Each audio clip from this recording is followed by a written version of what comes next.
खबर शामिल करते हैं बुच्चे की से। थाना सैयदवाला के इलाका कदलथी में मुखालिफिन की फायरिंग से 2 सगे भाई कत्ल।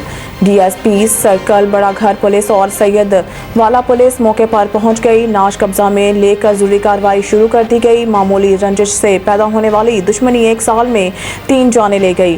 थाना सैयदवाला के इलाका कदलथी में 1 साल कबल ट्रैक्टर पर टेप चलाने से मना करने पर चीरा खरल बरादरी का एक नौजवान दौरान लड़ाई कत्ल हो गया, जिसका चीरा खानदान को बहुत रंज था, जिस पर आज रास्ते में जाते हुए मोटरसाइकिल सवार मुसल्लह अफराद ने फायरिंग करके 2 सगे भाइयों को कत्ल कर दिया। कत्ल होने वालों में जाहिद इकबाल वल्द अमीर अली उम्र 30 साल, सदी अहमद वल्द अमीर अली उम्र 28 साल थी। कत्ल की इत्तला मिलते ही थाना सैयदवाला पुलिस और डीएसपी सर्कल बड़ा घर सलीम हैदर शाह मौके पर पहुंच गए और पुलिस ने दोनों नाशें कब्जा में लेकर जरूरी कार्रवाई शुरू कर दी है और नाशों को पोस्टमार्टम के लिए डिस्ट्रिक्ट अस्पताल ननकाना भेज दिया गया है।